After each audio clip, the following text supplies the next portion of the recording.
So this is the Raspberry Pi cluster. It's a Beowulf cluster built out of 33 Raspberry Pis. I started working on this a couple months ago in response to a need I had for my dissertation work, in which I was developing a distributed simulator which needed a cluster environment to actually operate.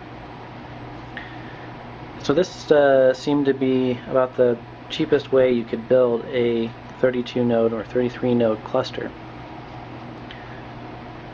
So kind of some of the novel things about this build are, I think, the rack design and the power management system. So if I take a look here at one of these stacks, you can see I have used PCB standoffs to build each of these columns to allow each of the Pis to stack one on top of each other. And that allowed plenty of room for component clearance and for air to get through to keep things cool. And then on the top and bottom, I have drilled plexiglass in that same pattern to hold the whole structure together.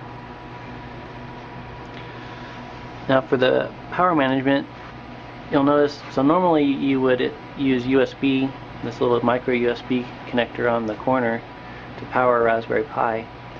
And you can see I'm not actually using that in the system. Instead, I built a custom PCB, sit here, that distributes 5 volts to each of these stacks, as well as you can see, providing a tricolor LED.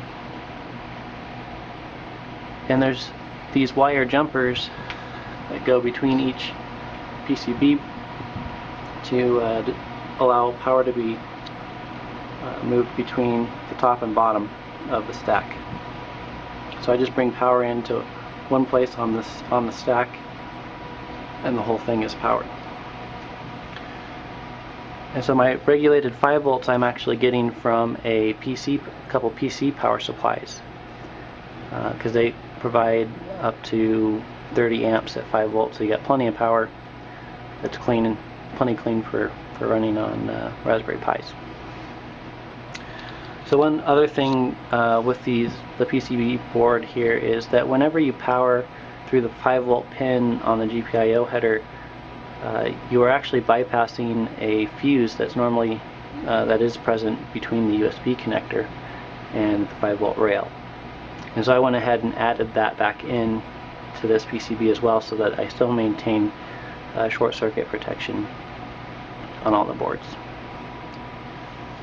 So we pull around the back here.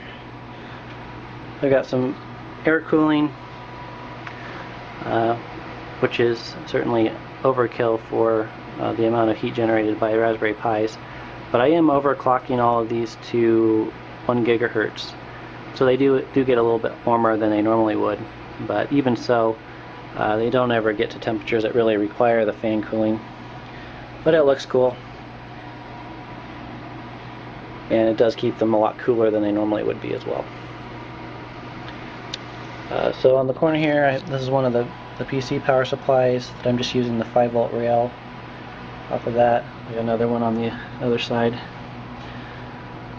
Then we got 48 port switch that all these cables, Ethernet cables, are running into, and then just a couple power cables coming from each of these PC power supplies to power each stack.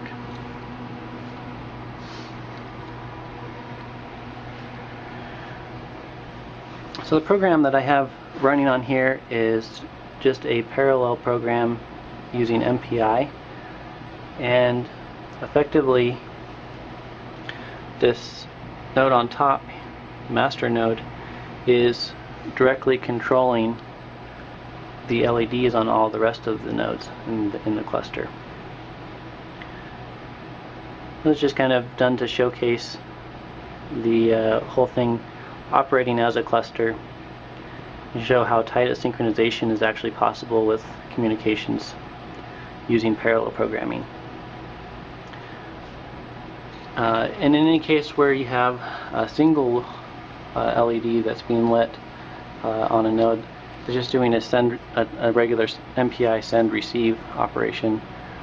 However, on cases where you have multiple LEDs on distinct nodes lighting synchronously, those are actually in response to broadcast messages. You can see you get very tight timing between the different nodes. They were truly operating as one program, one machine.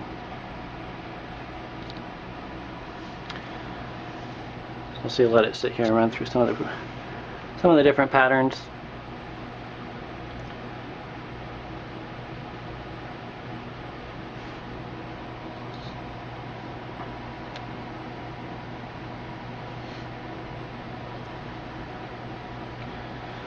You got a spiral, blink all, different colors.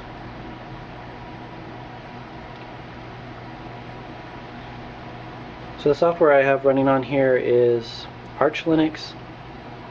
I chose that because it's far more lightweight than Raspbian, lots smaller process list once you booted the system, because you don't have a graphical environment installed by default. And then really, aside from that, it's just a matter of having an NFS share set up so that you have a common file system between all the nodes and some kind of MPI package installed. There's the rainbow look with the strobing.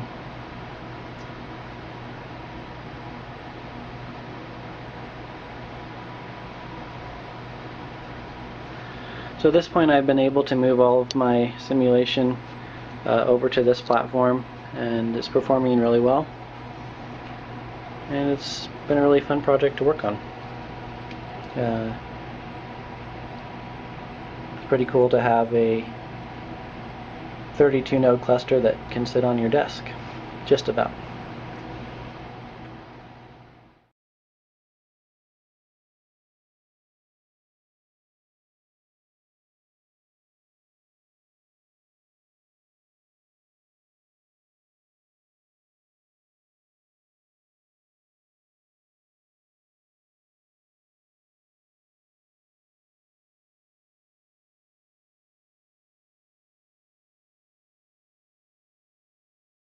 MPI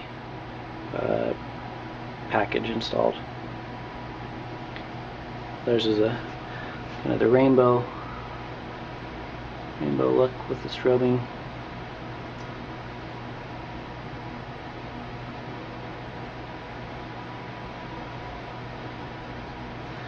So at this point I've been able to move all of my simulation over to this platform, and it's performing really well. And it's been a really fun project to work on. It's pretty cool to have a 32 node cluster that can sit on your desk, just about.